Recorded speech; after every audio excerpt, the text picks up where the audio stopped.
Terror's Dark Tower by John Dickson Carr.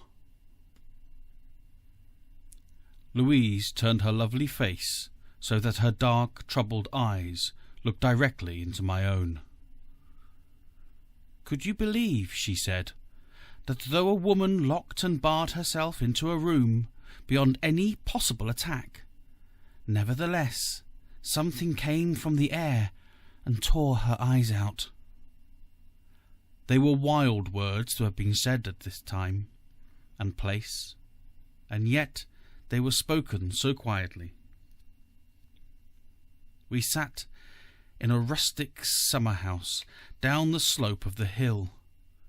The oak trees had gone dull scarlet with October, but the leaves underfoot were yellow, and a wet wind stirred them.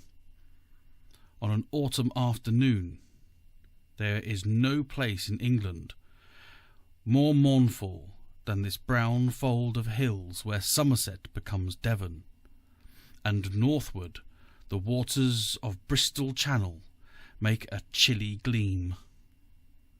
My arm was around Louise, and I felt her shiver. She got up suddenly. She went to the door and stood staring at the brown road that wound up the hill to Moat Hall. "I don't know whether I believe it," she went on quietly, "but if you marry me, you marry a family curse, and I do know that I'm horribly afraid." She had never spoken like this before. The words were all the more startling because they had come in the midst of a happiness such as I had never known before. When Louise's eyes and Louise's cheek were close against my shoulder. I had ridden over that afternoon, singing aloud in the joyous air, from St. James Fenwick's place on Exmoor, singing because Louise would meet me when I tethered my horse by the little spring they call Goblin Water. Her dark hair would be blown back like the grey scarf around her neck, her hazel eyes shining, and her lips parted with that half-smile which had completely upset my universe when I first met her a month ago. Then I would walk up the brown hill to our summer house. Well, I had asked my question, and had been answered. So the whole dark afternoon had turned gold until now. For here was Louise staring at me with a white, serious face. "Do you mean what you're saying?" I asked. "Afraid? What have you to be afraid of?" "I'm afraid for my sister Anne. You met her, remember?" "Yes, and I'm afraid for myself too. Afraid that something will come and tear out our eyes. No, please don't think I've gone mad." Her face became whiter, yet as I got up and took her hands, "You see, it isn't merely a thing like a curse, but Anne is to be married next week. She's marrying a very decent chap, one of the Gordons of Hope Grange. My uncle Harry is furious. I shouldn't mind that if he didn't keep on smiling. He says nothing and makes no objection. He simply smiles." "Object? Why should he object?" She did not answer. I looked at the dull red brick house on the hill, with its lattice windows winking in the afternoon light, and its broad moat, where the swans floated. A crooked tower rose from it like a deformity. Louise Mortlake was no product of that gloom, but there had been more lakes at Moat House. since the reign of Queen Elizabeth. The line had decayed. They had closed themselves in behind shutters. The clean winds that blew across the moors did not touch them. With my friend Sir James Fenwick, I had dined there one night. It was that night I first met Louise. We dined in shabby pomp, under the oak panels and candles. Besides Louise, there were 4 in the family. There was her quiet sister, Anne. There was her high-nosed aunt, Kate, with a dark face like an old painting. There was an 18-year-old cousin, Richard. But most of all, I remember Henry Mortlake, fat and sweating and soft-voiced, smiling as he cracked walnuts with his big fist.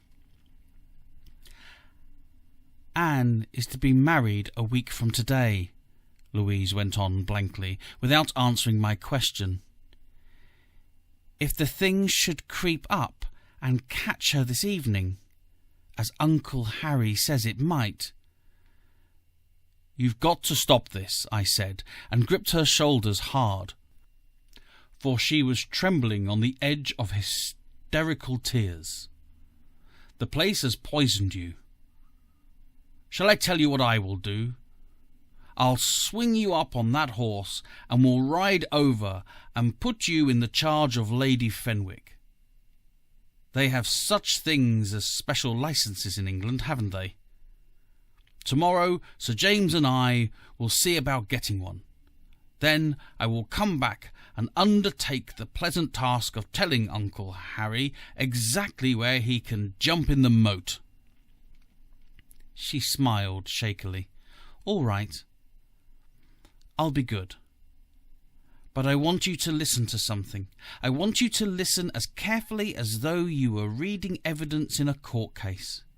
For it is evidence. This isn't the legend and the curse. It's something that happened less than 50 years ago, and there are people alive who can swear to it." "Yes." "You see that tower?" She pointed. "At the top of that tower there is one room. It is a bare brick room, with no furniture except a table and a chair. There is one door and one window. The window faces this way. It is heavily barred, and below there is a smooth face of brick 60 feet down. You can see that from here. In June 1886, one evening, just a week before her wedding day, my grandfather's sister, Ellen, went into that room alone. The door isn't of the ordinary sort, since that room occupies the whole top of the tower. It's a trapdoor in the ceiling of the room below. You understand, don't you? Like going up into a loft. You must use a ladder for it. Well, Ellen Mortlake climbed up there. She shut and bolted the trapdoor on the inside. Just below her, watching the trapdoor all the time, were 4 people whose truthfulness is beyond question. She had been there only 10 minutes when they heard her scream horribly and the table overturn. When they got a ladder and smashed in the bolted trap, they found her lying in the middle of the room with both eyes jaggedly torn out. She died of shock without speaking only a few minutes later." Louise was speaking very quietly, her lips barely moving in the gloom of the summer house, and the hazel eyes never left my face. She went on. "Oh, do you think they didn't try to make it a police case? They did. But what could they find out? There was nobody in the room except poor Ellen. Nobody, not even a place to hide, and they searched immediately. There was nothing in the room that could have given her such wounds. Nobody left the room while they were searching. There was no such foolish thing as a secret entrance or panel. They examined every inch of the room. They even took the table and chair apart, looking for a possible weapon. Nothing. Yet the door was bolted and watched by 4 people. The window was solidly barred, and 60 feet up a wall that a fly couldn't have climbed. Tom, no human murderer could have done it, but it was done. Now the wind rose in a great gust through tattered oaks, and the yellow evening light struck full across on the tower up the hill. I felt that, from happiness, I had slipped into a nightmare, for Louise believed this. The thing had to be gripped and faced. "And you really believe," I said, trying to keep my voice steady, "that a curse did that? What was the woman doing in that room?" "She didn't believe in the legend. She was trying to show it was all nonsense." "What is the legend?" Louise turned away to look at the road. I can't tell you all of it now. But this much you ought to know, Tom. A horrible thing was done 300 years ago by a woman who wanted her own way. Her name was Vivian Mortlake. She was a shrew and a beauty. Because she hated a man whom her family wanted her to marry, she had him killed in such a way that the crows of the field tore out his eyes while he was still alive. "Go on," I said. "Give me your hand. At least it will do you good to talk." Before he died, he said that if she ever married, he would pay her a visit a week before the wedding. She watched for him from that tower window.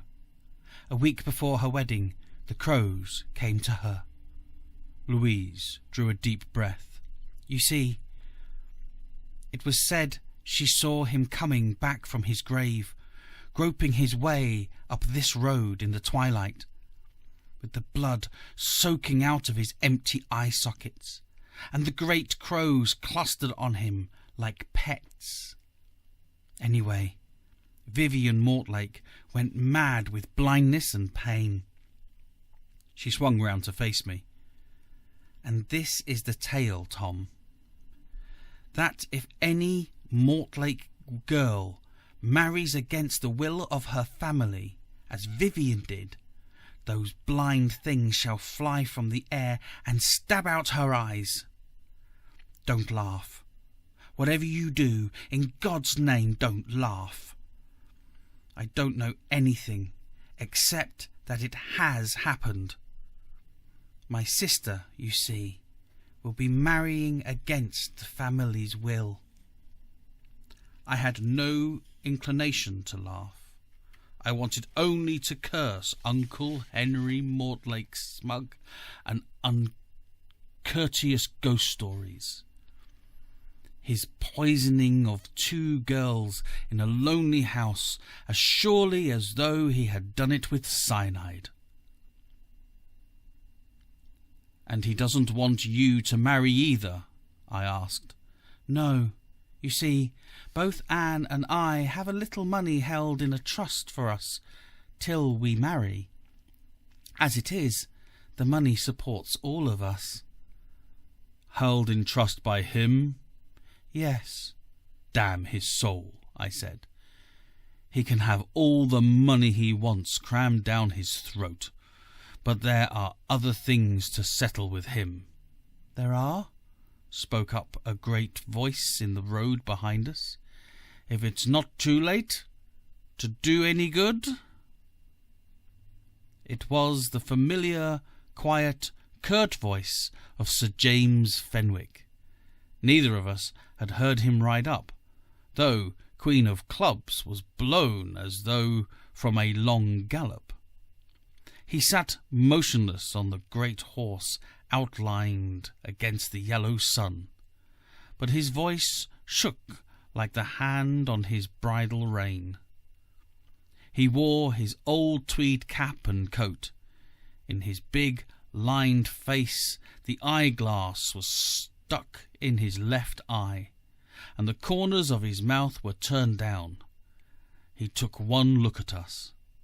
"So," he said, "she's told you about the bogey, eh? Then you're just in time to hear the latest development." He stabbed his fingers towards the house. "Louise, did they tell you that Henry M. has persuaded or goaded Anne to try her luck in the tower room? No? By God, they wouldn't. Well, he has. She's there now. Your cousin Dick just telephoned me on the quiet to come and do something about it. He's too afraid of Henry to put in a word. He tried to get in touch with Anne's fiancé, but young Gordon's in London, and I was the only one left." "You mean," Louise said. "No, no." "I mean some deviltry. Come on, I'm off to see if I can—" The great horse reared, monstrous in the twilight, but not from his urging. It was 60 yards up the hill to Mort Hall, yet we heard the screams plainly. A woman in the tower room was screaming in such hideous pain or terror that it dislodged wheeling birds in a fluttering cloud from the eaves. The screams abruptly stopped. Fenwick cursed only once. His horse pawed the air, came down with a strike of sparks from the flints, and off like thunder up the road. Part 2. Louise and I ran hard. When we reached Mort Hall, the startled swans were still flapping the water in the moat. Fenwick was already across the stone causeway. He was standing at the big door, furiously banging its knocker. Nobody answered, but it was unlocked, and Louise led us inside. In the dark oak hallway there was— I don't know how to describe it— a kind of ringing stillness, as of evil sinking back after it strikes. A dim figure almost walked into us, and my heart rose in my throat. Then the figure began to laugh hysterically. It was the 18-year-old cousin, Richard. His callow, sensitive face, with the shrunken good looks of the Mortlakes, rocked back and forth in the gloom. "You're too late," he said. "The crows dug through into the brain. She's dead." I thought Louise was going to faint. She turned round and put her head against my shoulder. It was Fenwick's strong presence that kept her sane. He had Richard by the collar, choking off his laughter. "Pull yourself together," he said harshly. "Quiet, do you hear? Now tell me, why was she fool enough to let Henry persuade her to go in there?" Richard looked at Louise. "She did it for you," he answered. "She said you had found somebody you had fallen in love with. She said that she wouldn't have you terrified, and she was going to break the curse forever. You see, there's trust and honour, even among the Mortlakes."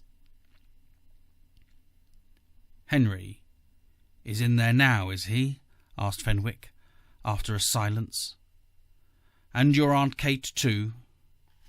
"Yes, if they were the only ones," said the other bitterly. but they're not. There's Mr. Waters, and Dr. Porter, and Squire Brixley, the vicar, the doctor, and the chief magistrate of the county, all men whose word is above reproach. They were summoned to see it. They can swear. We'll all have to swear. They saw an impossible thing done. Anne went up the ladder. She bolted the trap. We never took our eyes off it. All those men can testify. His witnesses, Fenwick groaned, and yet nobody tried to stop it. Richard stopped, as though he had said too much. His head was shaking with a terrible motion, like a paralytic's. The vicar tried too, but Anne insisted. Also, Dr. Porter said it was a lot of damned nonsense, and Squire Brixley was half drunk and didn't care a hoot either way. So she went in. I can't stand this. You see, she trusted me. You'd better go upstairs. 2 minutes more, and we were climbing the stone staircase that carved up into the tower. We emerged into the room where the watchers had waited, the one just below the room of the curse. A ladder ran up to a trap in the ceiling. The trap door was splintered through where they had smashed it in. From the room above we could hear footsteps moving about, and the mutter of voices. This lower room was square, with diamond-paned windows through which the sunset light had turned reddish. The furniture was black Jacobean oak, and the silver candlesticks caught a glitter. Beside the table sat Kate Mortlake, Henry's wife, with her high bridge nose and darkish face.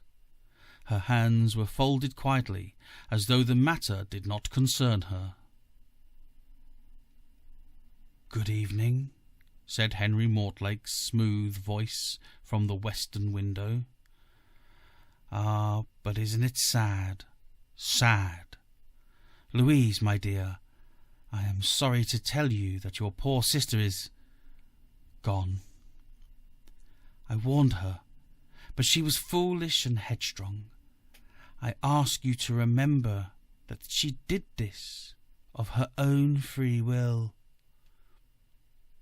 He was standing by the open window, big and shapeless, with the reddish light shining on his face, and he was smiling. On his face there was a thin oil of sweat. He was eating walnuts.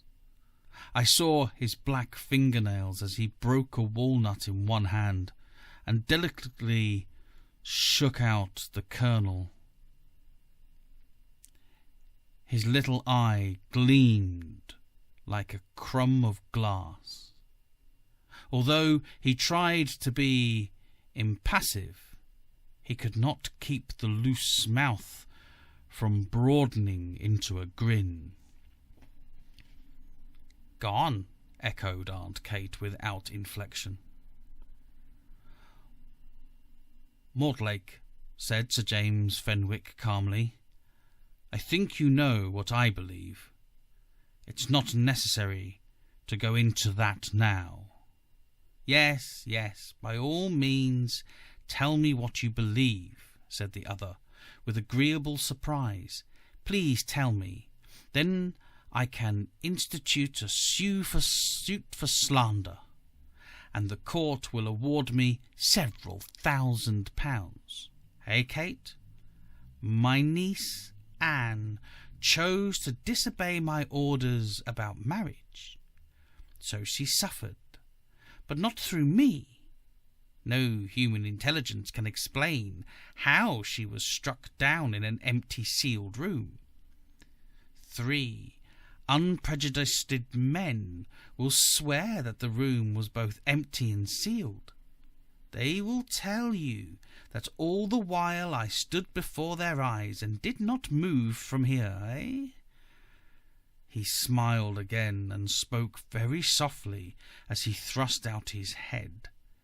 "You are James Fenwick, later of India, and retired chief of the Indian Secret Police. You see if you can explain the magic of the supernatural. You poor bloody fool. If you so much as dare mention what you may be thinking, I'll go to court and have the very shirt off your back." He chuckled. Fenwick's face was grey, and he was gripping his riding crop hard. Mortlake's indifferent eye turned around towards me. "And now I hear," he added pleasantly, "that there is talk of more marriages against my express wish.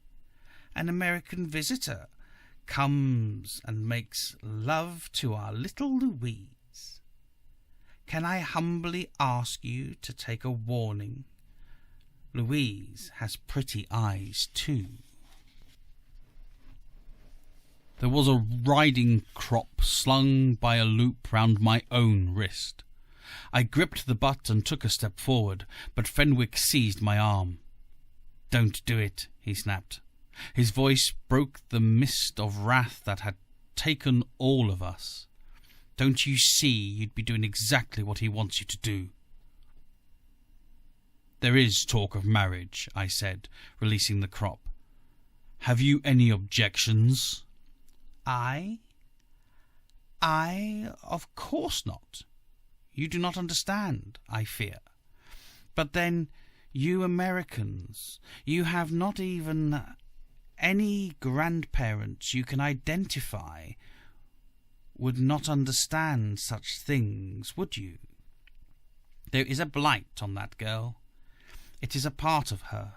It is in her blood and her destiny, and the sticks and stones of this house. If she will not obey our wishes, then it will. I don't think it'll have the chance. Well, I'm going up there now in any case, said Louise, and her eyes brimmed over. She did that for me. She was climbing the ladder before anybody could stop her. But we did not realize the worst of the business until we stood in the bare, black room above. The evening light was almost gone. A wet wind blew through the bars of the one small window and made a vast seething in the trees below. It was not merely what we saw there. Dr. Porter was bending over the body on the floor, and at first we did not see the ruined face. At one side stood the lean old vicar, Walters, in his clerical black. At the other side was the stout Major Bixley, in dark riding clothes, and now quite sober. They looked themselves like three birds of prey. Dr. Porter held up his hand. "Don't look, Louise," he cried. But he was too late. Anne Mortlake had been a small, fragile girl, dressed in a grey silk. I need not describe her injuries, except to say they were such that Louise could not remain very long, and Major Brixley had to take her downstairs. After Anne had been attacked, she had evidently run and stumbled wildly around the room in her blindness. There were stains on the walls in several places. before she fell. Her dress was stained and ripped down from the shoulder as though she had torn loose from something. But this was not the terror which made our skins crawl. It was the realization that this attack must have been conjured up by powers from hell, because it could not have been done by man. It was Dr. Porter, with his black, pointed beard and his ascot tie, who spoke first. "I don't believe it," he said wildly, and started round. "I see it, and yet I don't believe it. Look around you. Black walls. Not even a place for a rat to hide. No furniture. Not even the chair and table they talked about. There was nobody here before she came up. We saw that. There was nobody here when we smashed that trap door after she screamed. And we never took our eyes off that trap door either. As for the window, look at it. Bars, too close for a midget to get through. Set solid in the stone, and 60 feet up a wall smooth as glass. Well." "You've tested the walls?" asked Fenwick sharply. "Been over every inch of them," nodded the doctor, and Walters agreed. "The ceiling too. There's no secret entrance, and no hocus-pocus mechanical device to attack her. If that's what you're thinking." The old clergyman rubbed blurred eyes. "This is my fault," he said, with an unsteady look around. "I protested, but I should have done something. You see, I was a boy when Ellen Mortlake died here nearly 50 years ago. I remember it well. It was exactly like this." "So I've heard," said Fenwick. "That is what makes me wonder. But suppose we get things straight, gentlemen, before we have to send for the police. I suppose you'll all provided with alibis?" "Alibis?" said Porter, startled. "Good God, yes. That is, I suppose so. We were all together down there. None of us came up with her." "You were all down there, including Mr. Henry Mortlake?" "Yes, certainly." "Thank you," said a smooth, fat voice from the trap door. "Thank you very much." Mortlake's head appeared in the opening. "It will set the good Sir James' doubts to rest. Would you like to telephone the police now?" And he laughed in our faces. Chapter 3. "Have you gone mad?" cried Walters. "Do you realise, or don't you, that your niece is—" Mortlake became contrite, with a sudden change like fear. "Excuse me, gentlemen. Of course I am sorry, but you don't understand. She paid a penalty. That is all." "You honestly believe that?" snapped the doctor. "Can you prove anything different? Prove it, I said." The other asked composedly, "I advise you to be careful." "We'll try," said Fenwick grimly. He paused as the thin, drawn face of Richard Mortlake appeared in the trap. "To get this in order, Doctor, when did Anne come up to this room?" Porter looked at his watch. "About half an hour ago, say 6 o'clock or thereabouts." "Did anybody come up here with her?" "No, not up here, except that—" "Yes?"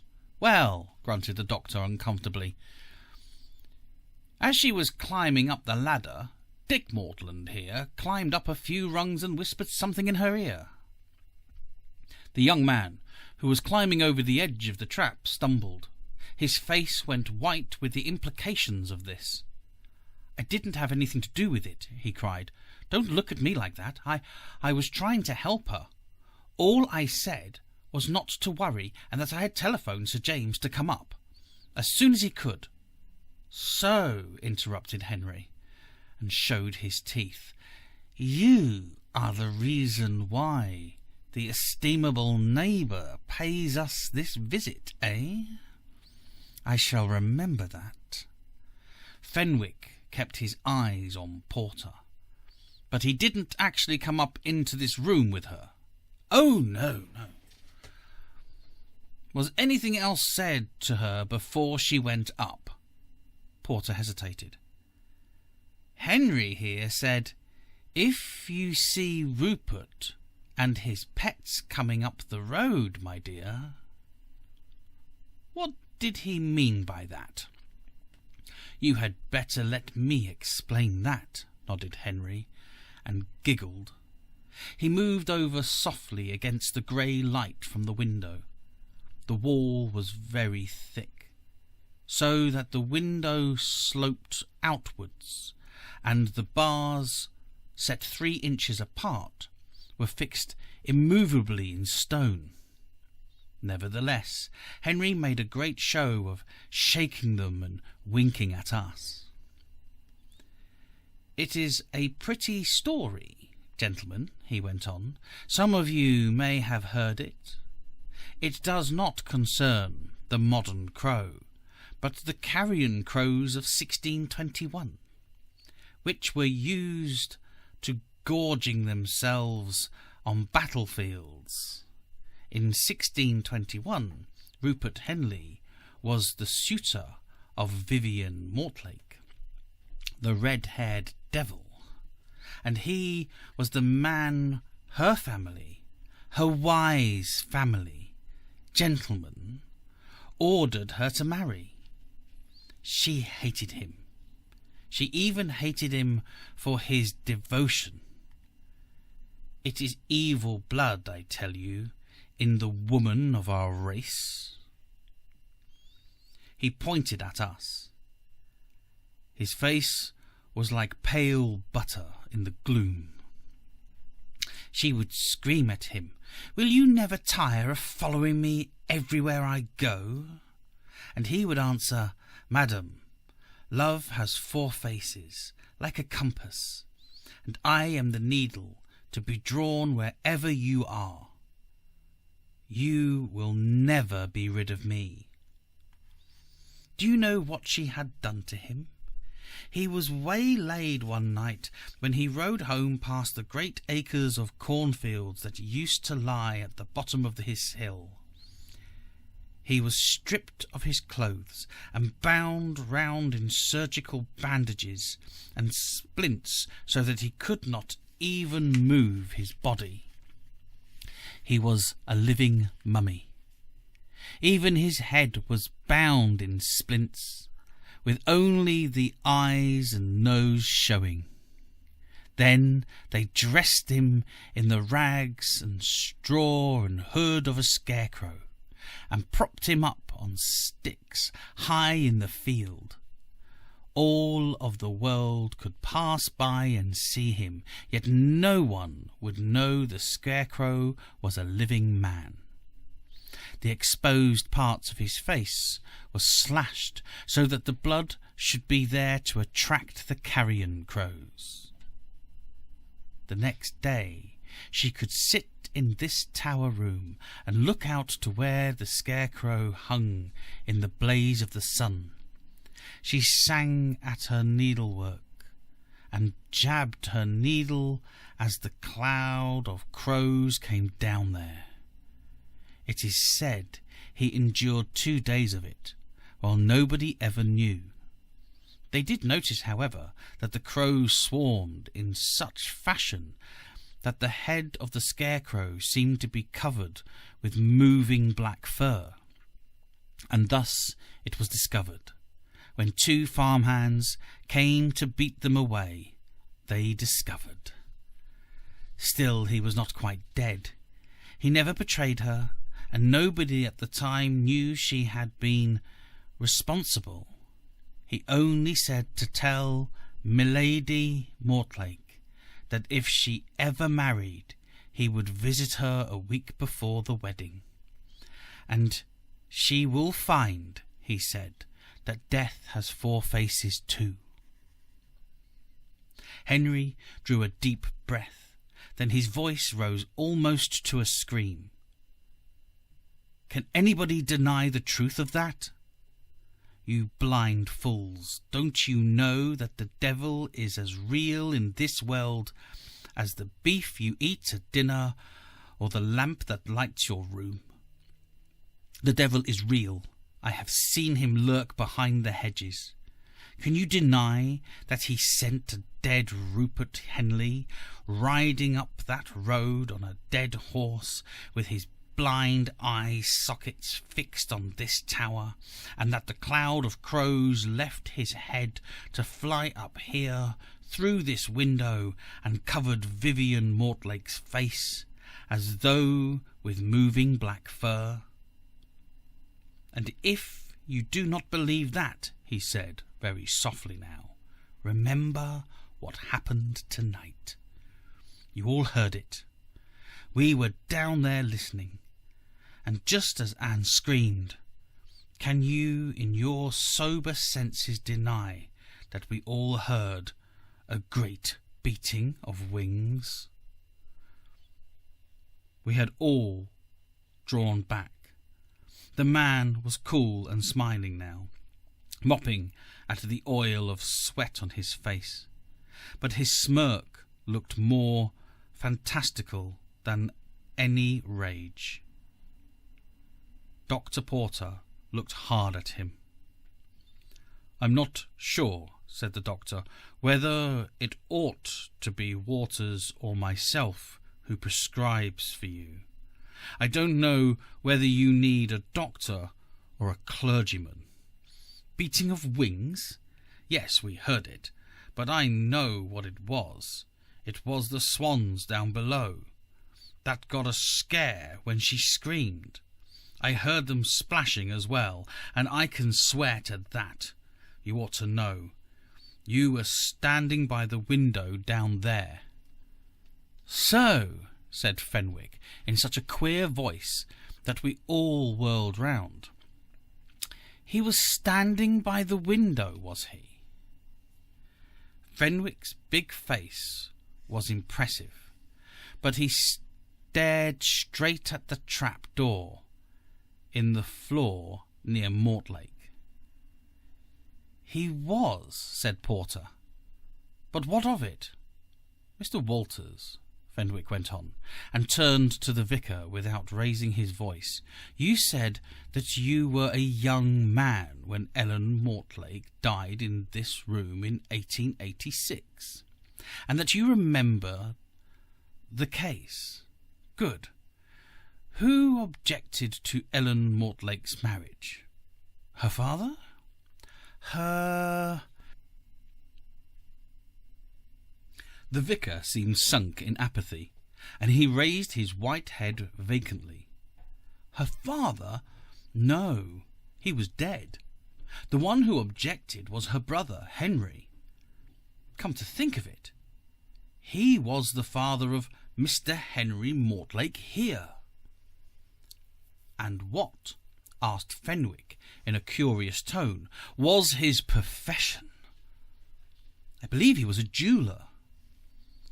Fenwick slashed his riding crop across his knee. It tells us nothing. Damnation! He could not have been a jeweller. I tell you, he couldn't. He broke off as Mortlake's assured, contemptuous grin defied him to do anything whatever. But I noticed that Fenwick had caught my eye, as though asking me to agree with anything he said. He went on. Now, shall I tell you something, Mortlake? The curse is broken. Your poor little bogey is smashed to blazes, and we can laugh at it. Do you know why? Louise came into this room a while ago, and was unharmed. Naturally, said Mortlake. We must patiently wait, and I hope she enjoys the prospect until a week before her wedding. It is just a week before her wedding, said Fenwick politely.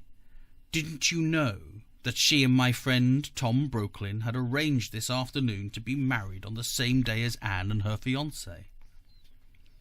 At this thumping lie, Mortlake's loose mouth fell open a little.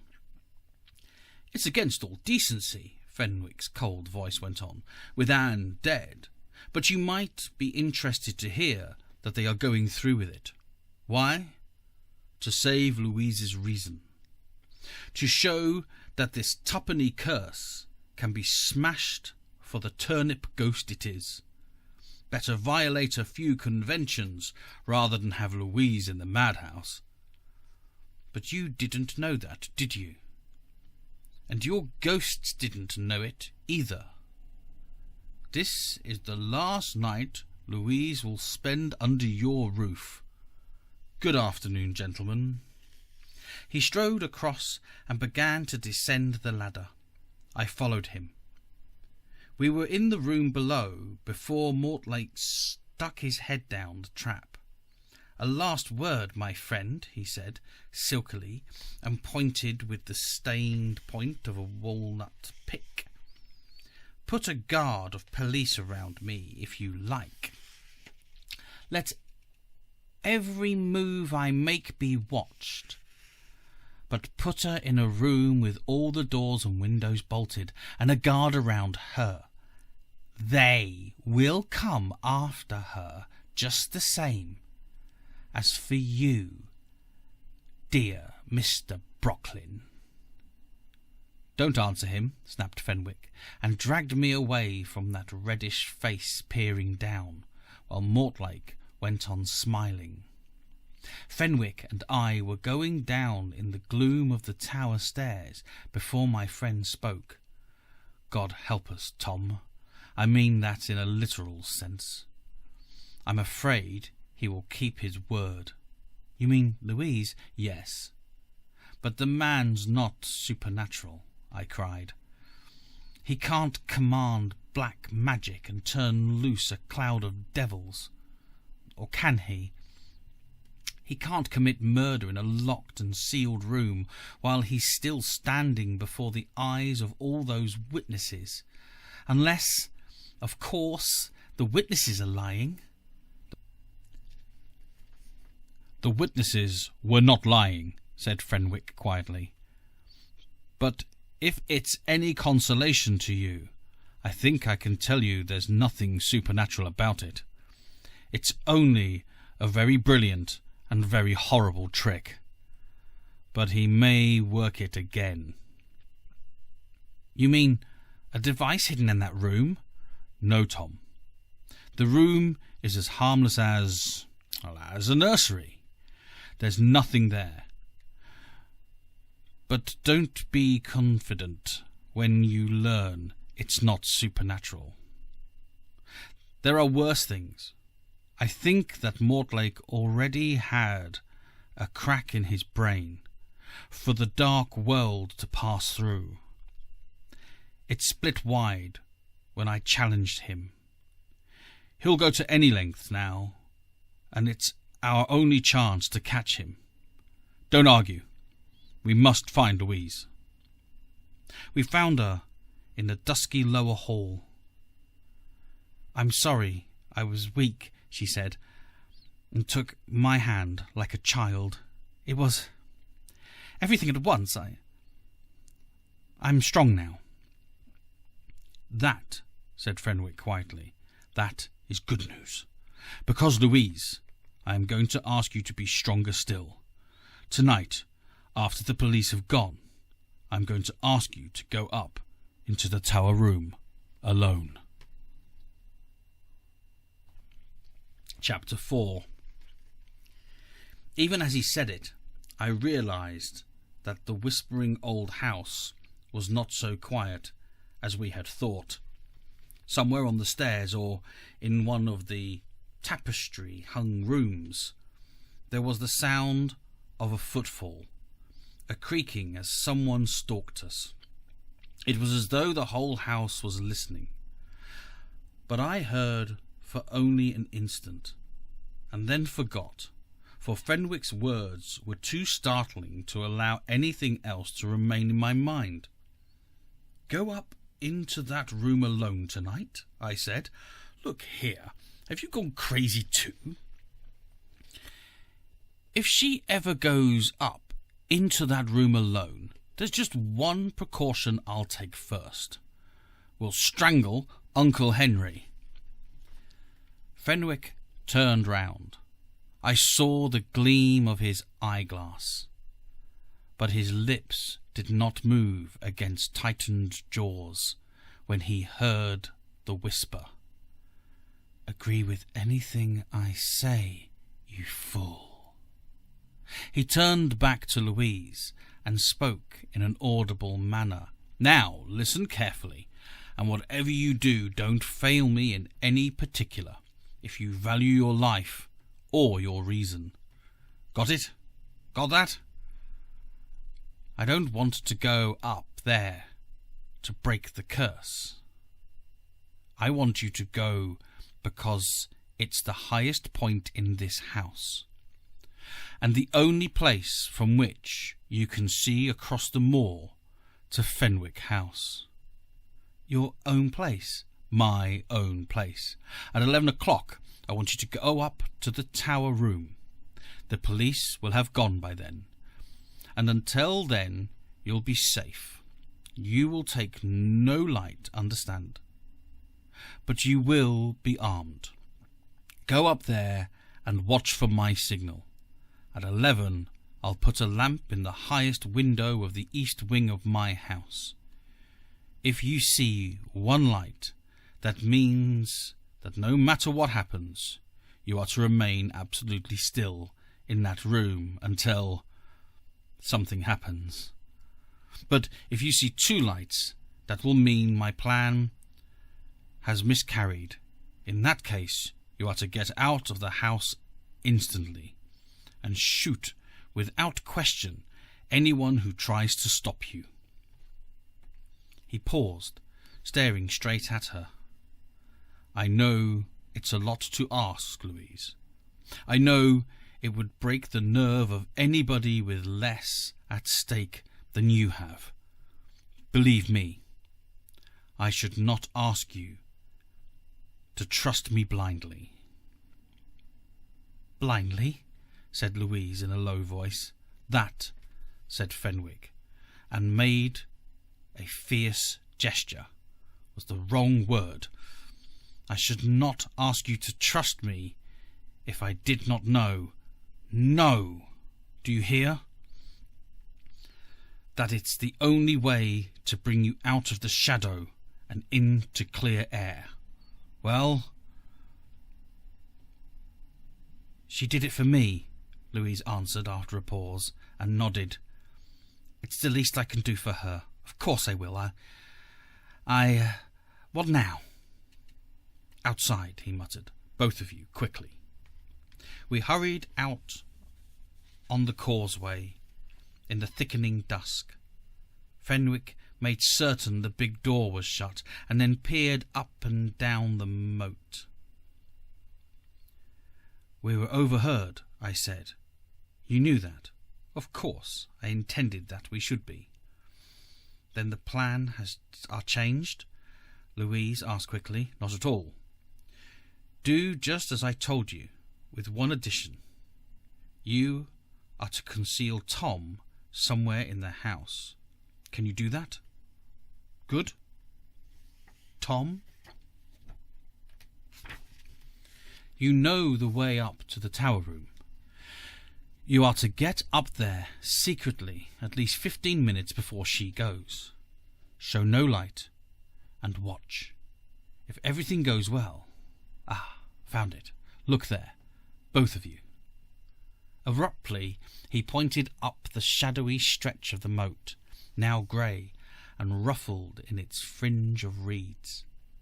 He indicated a point at a great distance away from the big tower, and I could see only a white blur on the water. We followed him round to look at it from the bank. It floated, shapeless and dead. A swan, whose long neck was outstretched snakily, and whose head was severed in a red pulp that still stained the water. Nothing brought out the intrinsic horror breathing from this house more than that sodden white mass floating in the dusk. "Someone's chopped off," muttered Louise, and stopped. "Uncle Henry is very fond of the swans. He has names for all of them." "It's the last link," said Fenwick, closing his fist. "The last piece of evidence we need. First, the direction of the sun this afternoon. Second, the fact that his father was a jeweller. Third, that dead swan. Does he have names for all of them? By God, he ought to call that one Justice. It is going to hang him." That laugh went echoing and twisting in my mind through all the long hours between then and 11 o'clock. As each clock tick drew us nearer the time of Louise's vigil, my own fear grew to more grotesque shapes. Worst of all, I could not see Louise during those hours. She had hidden me in a little back library, where neither of the two old servants ever came. She went about her tasks with a white face but a steady smile. Hidden away in her bureau upstairs, she said, she had a Browning .22 for pot shots at rabbits. Meanwhile, the police had been summoned from Porlock, the nearest town. So I waited in the dark, not daring to smoke and hardly daring to move, while the phantoms gathered. When a clock out in the hall chimed 10:30, I almost jumped out of a crawling skin. I allowed 5 minutes more and then crept out. I groped my way upstairs, keeping to the wall and testing every tread. The closer I crept to the tower door, the more hot grew my fear of discovery. Nearly there. Watch out for chairs, 10 feet more, and bear to the right. I climbed the tower stairs, slipped into the lower tower room, and groped for the ladder. 2 seconds more, and I was in the loft, where the rain blew through open bars. No gleam yet showed across the moor in the direction of Fenwick House. This rain, I realised, would play the devil about seeing that signal. I crouched back against one wall away from the trap and waited. The direction of the sun, a jeweller and a dead swan. These strangely underrated things hammered over and over in my brain, but they conjured up 1,000 incredible shapes in the dark for the death with 4 faces. Somebody was coming up the ladder. I heard it above the splashing of the rain, a mere rustle of sound. A shadow moved on lighter blackness, and shattered trapdoor creaked slightly. "Tom?" whispered Louise's voice, and something retched in my throat. "Take it easy," I whispered. Those threads of sound moved and crossed. Only blackness showed at the window. If Fenwick failed us now,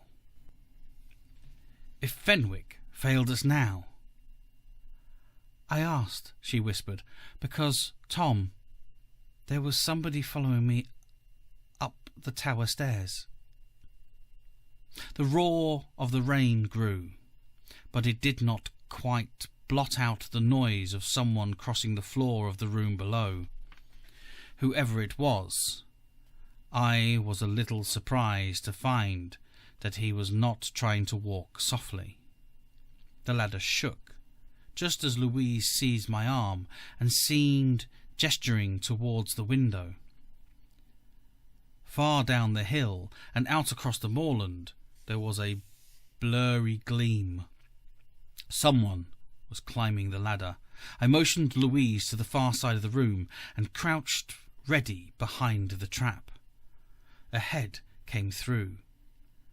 The beam of a flashlight struck across the room on Louise's face. "It's all right," came an agonizing whisper. "Louise, are you there? It's all right. I know about it. Sir James told me. It's Dick." "What do you want?" she whispered. "Don't you know you'll break up?" "I had to help you. Don't you know you'll never see that light in this rain unless—" He held out his hand, and there was a dark gleam. "I've brought you a pair of binoculars, night glasses. You'll be able to pick it up now." "Thanks, Dick. Give them here. Quick. It's past 11, she screamed.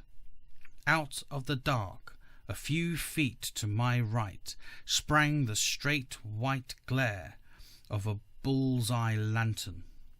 It fastened on young Mortland's fallen jaw as he whirled round with the small binoculars in his hands. "Don't touch those glasses," said the voice of Sir James Fenwick. "That's what killed Anne. Grab him, Tom, and don't let him yell for help. Steady now."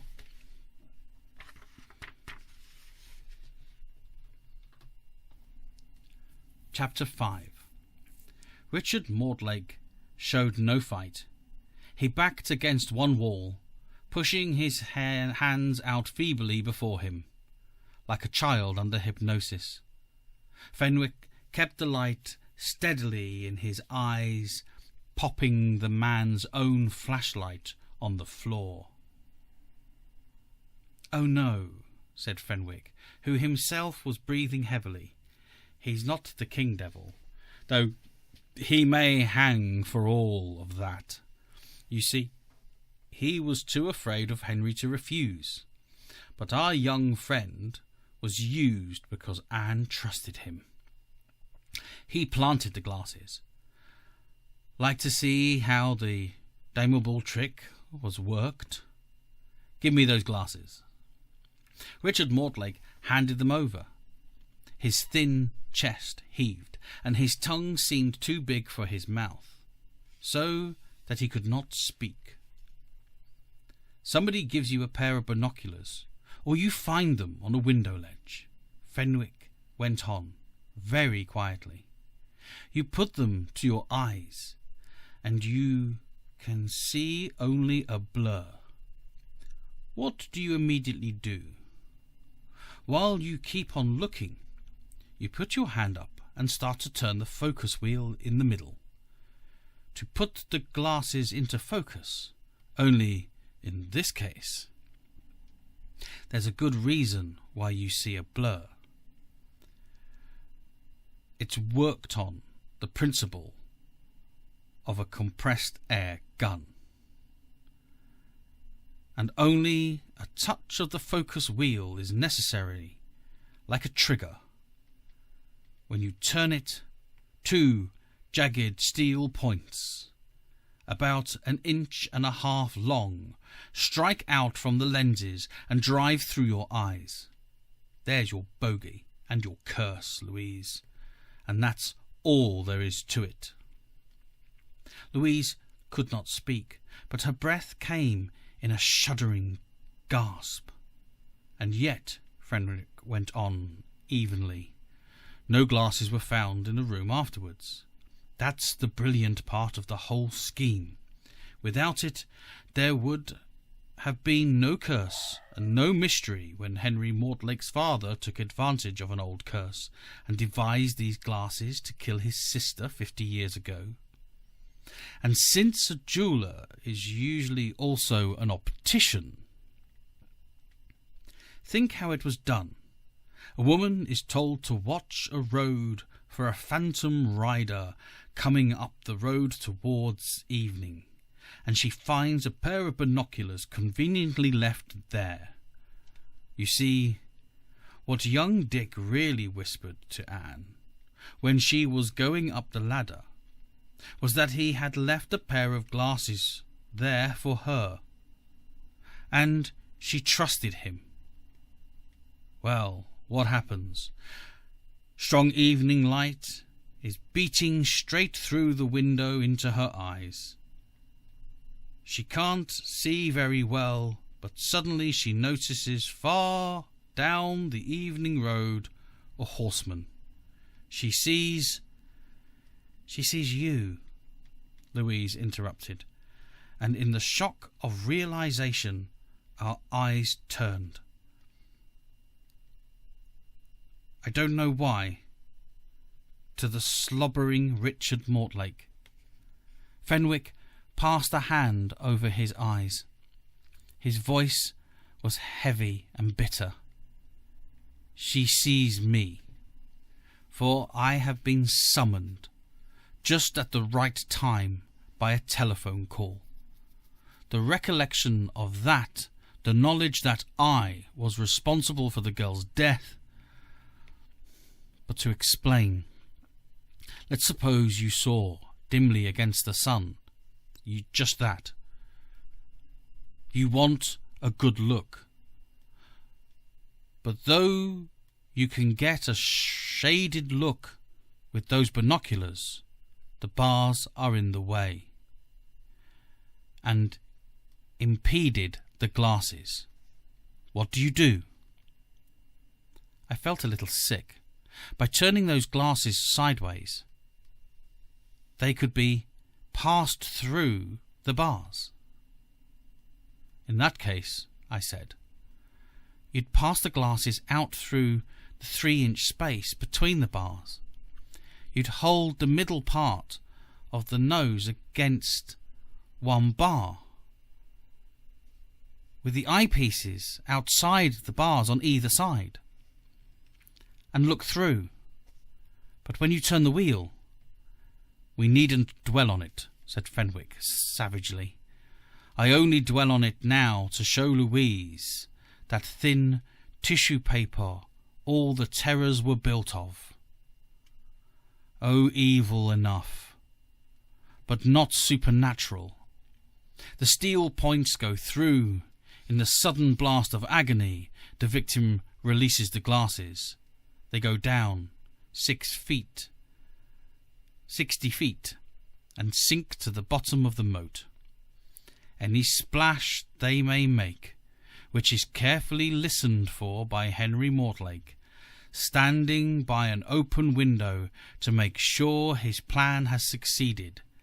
Any splash is explained by the beating of the swans. As it happened, those glasses smashed off the head of a swan when it fell. It was simple enough. All the clues led straight to the moat. But we had to get a confession. We had to find somebody tonight fishing up those glasses from the moat. And last of all, we had to catch somebody before witnesses, handing those glasses to Louise. Hence my scheme to misdirect attention to the lights at my house. As for you, he snapped, and walked slowly towards Dick, I rather thought your excellent master and devil's advocate would be too canny to do the work himself. So we can't implicate him, eh? Well, you're going to implicate him now, unless you want to swing for murder. Dick was wiping his hand aimlessly across his mouth, his eyes roving. But when he heard this, he burst out. It was to Louise he spoke. You don't understand," he said, in a shaky voice that was like a child's puzzled hesitation. Yes, I admit I did that. I couldn't help myself. It's mad.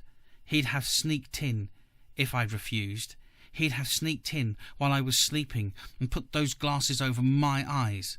I was going to kill myself anyway after what I did to Anne. But you don't understand, Louise. I was going to save your life. I tried to save your life. Honestly, I truly... Louise, I was going to... "You're going to talk," said Fenwick. "Speak up. Do you admit before witnesses what I have just been saying?" "Yes." "Then we'll round it out. Why was Henry standing by the window at the time? Wasn't it because he wanted to see the glasses full? And if, by any chance, his scheme didn't work and the glasses fell inside the room, he had a duplicate, harmless pair in his pocket. He was going to be the first to rush up the ladder and substitute the harmless ones for the others. Is that right?" "Yes." "And if I write all this down here and now, you'll sign it?" "Yes." A soft, heavy voice spoke behind us. "That, of course, is open to debate," it said. "No, I wouldn't move if I were you." We had not even heard him come up the ladder, or seen his light. He was squatting beside the trap, smirking and wagging his head over a lantern before him. It outlined every bloated feature of his moist face. It made monstrous the flabby, bald head, and threw a slow, wagging distortion of shadow on the wall behind. I got Louise behind me, but we looked into his eyes, and we saw death. "I have here," he said, opening his eyes wide, "an air pistol. I think it is more powerful than the German type you remember from the war, although it is much older. My father made it, as he made that air gun mechanism for those glasses. It is almost noiseless. It also fires an expanding bullet, and I shall be able to blow your guts wide open if any of you so much as moves a finger. Is that clear?" He put his tongue in his cheek and smiled thoughtfully. He was in no hurry. "I have said," he went on, "that this is a more powerful pistol than the German. Let's test it, shall we? I don't know what happened, except that I saw the thing come round in a half circle. I cannot remember any sound at all. Well, there must have been one. The lantern light spun sideways and seemed to pitch forward. The full weight of my shoulder had come down on the floor, and I was looking at that broad, reddish face from underneath. They say there is no pain, which is a lie. It went over my brain in a sick heat like sunstroke." "Don't try to get up," said Mortlake. "Your right leg is smashed just below the knee. But you will be feeling a trifle dizzy now. I am not going to hurt any of you with bullets. You will simply be put out of commission until I can make you look at the stars through my telescope. Eh? You know, I rather fancy myself as a humorist, eh?" "No, you won't hang," Fenwick observed. "Unfortunately, I think you'll only go to Broadmoor. In case you don't know it, that's where they put all the criminally insane." "I shouldn't talk like that if I were you," said Mortlake coolly, and pulled the trigger again. I heard a scraping noise on the wall, as though Fenwick was trying to hold himself up. He said nothing, but I heard a little tinkle in his eyeglass broke on the floor. "That was a worse one," Mortlake said, "but still not serious. You'd better let go that wall, my poor bloody friend, and head of the secret police, or I shall have to give you another." A snarl suddenly came up behind his grin. "You're all going to look through my telescope. You know. As for you, Louise, don't try and use your little toy pistol. I unloaded it earlier this evening." His voice rose querulosely. "Do you think I didn't know what you were planning? I prepared for it. Something had to be done, and I could see the great Sir J had spotted my little optical device. We might as well have a banquet, eh? And if you have every policeman in the West Country surrounding the place at this moment, I fail to see how it could help you. Do you?" I was thinking that if I could get any leverage for my body in my wobbling arms, I might pitch forward into him and carry him through the trapdoor. Unfortunately, he saw the intention just as I jumped. Something else went into my arms. He lowered the air gun and got to his feet. "It's all right, Dick," he said to that stricken young man who was praying now. "Take it easy, and you may not be hurt. Yet. Don't be a fool like this one. Will you obey me now?" Yes, the boy meant it. We all knew that. "There is just one thing I should like to know. You." He screeched the word at Fenwick, and I thought he was going to fire again. "What did you mean by this little trick and fancy with those lights at your place? What did you mean by it, eh?" "Suppose," Fenwick's voice said coolly, "you try to find out." "I will."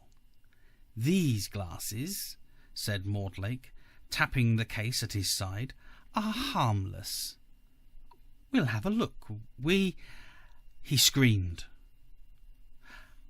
I could not see him where he was, but something grimly yellow spilled across my line of sight just as there was a metallic crash on the floor. The yellow blur became distorted, seemed to strike the floor and roll from side to side before it lay breathing but unconscious. Over that room where the terrors had lately choked and blasted, there was now only the cool rush of rain. Two people spoke. Fenwick said, "Pick up that gun of his, Louise. Take it easy now. He'll give you very little trouble." And raising to the breaking point, Dick Mortland's voice went on in its puzzled babble. "I told you I tried to save your life. Honestly, I tried to save your life. You see, Louise, I wasn't lying. Tonight, before I came up here, and when he didn't know it, I switched the two pairs of glasses." I remember grinning at Louise, who was running towards me. Then it is possible that the whole nightmare ended in a bad faint. The end.